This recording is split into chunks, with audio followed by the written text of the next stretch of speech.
गांधारी गांधार देश के सुबल नामक राजा की कन्या थी। गांधार की होने के कारण उसे गांधारी कहा जाता था।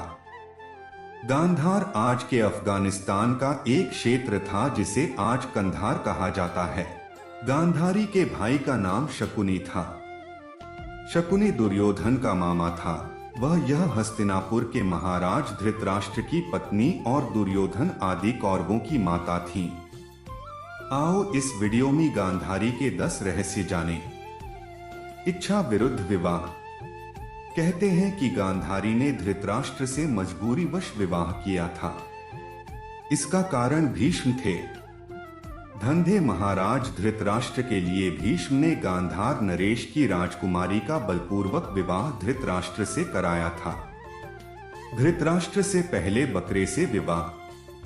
किंवदंती अनुसार ऐसा माना जाता है कि गांधारी का विवाह धृतराष्ट्र से करने से पहले ज्योतिषियों ने सलाह दी कि गांधारी के पहले विवाह पर संकट है, अतः इसका पहला विवाह किसी और से कर दीजिए, फिर धृतराष्ट्र से करें।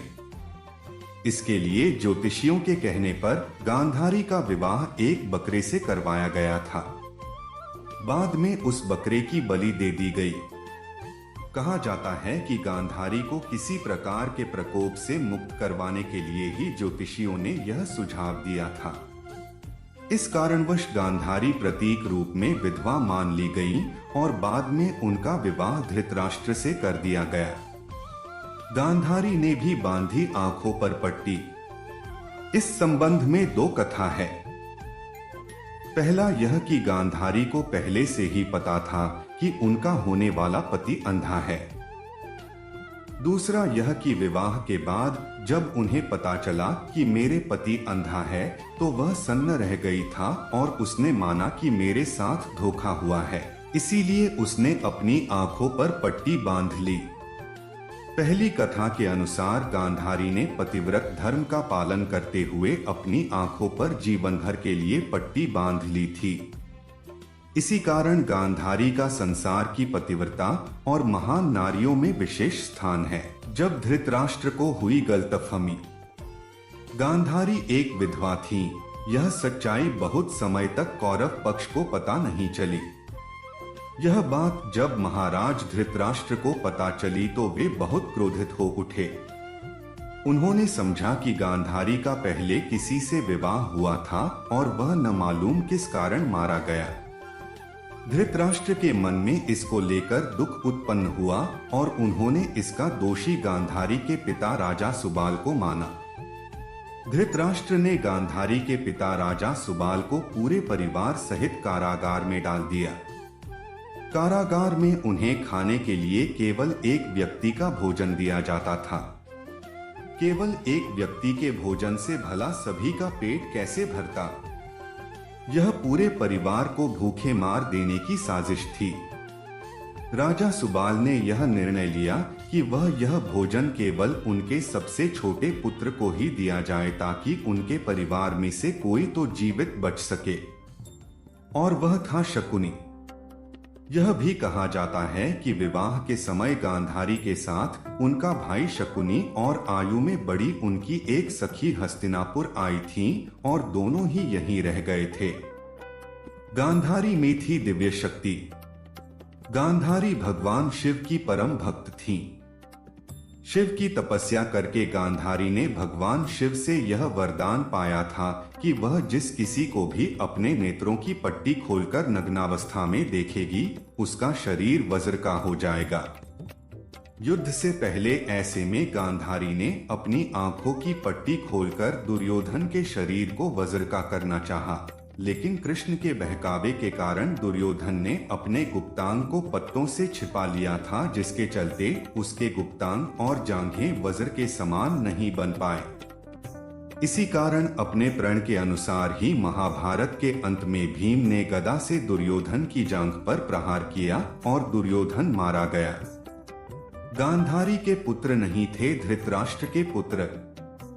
गांधारी के पुत्रों को कौरव पुत्र कहा गया, लेकिन उनमें से एक भी कौरव वंशी नहीं था। धृतराष्ट्र और गांधारी के 99 पुत्र और एक पुत्री थीं जिन्हें कौरव कहा जाता था। गांधारी ने वेदव्यास से पुत्रवती होने का वरदान प्राप्त कर किया था। इस वरदान के चलते ही गांधारी को 99 पुत्र और 1 पुत्री मिली थी। उक्त सभी संतानों की उत्पत्ति 2 वर्ष बाद कुंडों से हुई थी। गांधारी की बेटी का नाम दुःशला था। गांधारी जब गर्भवती थी तब धृतराष्ट्र ने एक दासी के साथ सहवास किया था, जिसके चलते युयुत्सु नामक पुत्र का जन्म हुआ। इस तरह कौरव 100 हो गए। कुंती से थी गांधारी की प्रतिद्वंदिता। कुंती के पुत्र पांडव थे और गांधारी के पुत्र कौरव। प्रारंभ में दोनों ही एक ही महल में रहती थीं, लेकिन राजगद्द के चक्कर में दोनों में अप्रत्यक्ष रूप से प्रतिद्वंदिता रहती थी। कुंती एक अद्भुत महिला थीं। पति की मृत्यु के बाद कैसे उन्होंने अपने पुत्रों को हस्तिनापुर में दालिक करवाकर गुरु द्रोणाचार्य से शिक्षा दिलवाई और अंत में उन्हें राज्य का अधिकार दिलवाने के लिए प्रेरित किया, यह सब जानना अद्भुत है। जिस तरह कुंती ने संघर्ष किया, उसी तरह गांधारी ने भी संघर्ष किया। फिर भी दोनों की महिलाएं एक दूसरे के सुख दुख में साथ देती थीं। पुत्र और भाई के वश में गांधारी। शकुनी ने गांधारी व धृतराष्ट्र को अपने वश में करके धृतराष्ट्र के भाई पांडु के विरुद्ध षड्यंत्र रचने और राज सिंहासन पर धृतराष्ट्र का आधिपत्य जमाने को कहा था। शकुनी की जब यह चाल किसी भी कारण से सफल रही हो, उसका सम्मान और बढ़ गया। गांधारी अपने भाई की चाल को समझती थी और वह अपने पुत्र को बुराइयों से दूर रहने का कहती थी, लेकिन उसकी नहीं चलती थी। पति, भाई और पुत्र के बीच गांधारी विवश थी। श्री कृष्ण को शाप। गांधारी के सभी 100 पुत्र महाभारत के युद्ध में मारे गए। अंत में दुर्योधन का जब भीम ने वध कर दिया। महाभारत युद्ध के पश्चात सांत्वना देने के उद्देश्य से भगवान श्री कृष्ण गांधारी के पास गए। गांधारी अपने 100 पुत्रों की मृत्यु के शोक में अत्यंत व्याकुल थीं।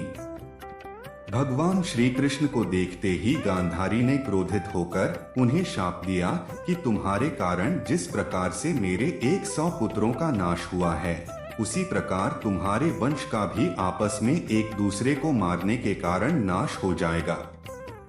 भगवान श्री कृष्ण ने गांधारी से कहा, देवी, मैं आपके दुख को समझ सकता हूँ। यदि मेरे वंश के नाश से तुम्हें आत्मशांति मिलती है तो ऐसा ही होगा। भगवान श्री कृष्ण ने माता गांधारी के उस शाप को पूर्ण करने के लिए अपने कुल के यादवों की मति फेर दी। मौसूल युद्ध के कारण जब श्री कृष्ण के कुल के अधिकांश लोग मारे गए तो श्री कृष्ण ने प्रभास क्षेत्र में एक वृक्ष के नीचे विश्राम किया। वहीं पर उनको एक भील ने भूलवश तीर मार दिया, जो कि उनके पैरों में जाकर लगा। इसी को बहाना बनाकर श्री कृष्ण ने देह को त्याग दिया। उसके बाद द्वारिका नगरी समुद्र में डूब जाती है। गांधारी की मृत्यु। युधिष्ठिर के राज्याभिषेक के बाद धृतराष्ट्र, संजय, कुंती और गांधारी ने संन्यास ले लिया और वे अपना आगे का जीवन बिताने के लिए जंगल में कुटिया बनाकर रहने लगे। 3 साल बाद एक दिन धृतराष्ट्र गंगा में स्नान करने के लिए जाते हैं और उनके जाते ही जंगल में आग लग जाती है। वे सभी धृतराष्ट्र के पास आते हैं। संजय उन सभी को जंगल से चलने के लिए कहते हैं, लेकिन दुर्बलता के कारण धृतराष्ट्र वहां से नहीं जाते हैं। गांधारी और कुंती भी नहीं जाती है। जब संजय अकेले ही उन्हें जंगल में छोड़ चले जाते हैं, तब तीनों लोग आग में झुलसकर मर जाते हैं। संजय उन्हें छोड़कर हिमालय की ओर प्रस्थान करते हैं, जहां वे एक सन्यासी की तरह रहते हैं। बाद नारद मुनि युधिष्ठिर को यह दुखद समाचार देते हैं। युधिष्ठिर वहां जाकर उनकी आत्म शांति के लिए धार्मिक कार्य करते हैं। यदि आपको हमारी यह वीडियो अच्छी लगी हो तो आप एक लाइक और सब्सक्राइब कर दीजिएगा। धन्यवाद।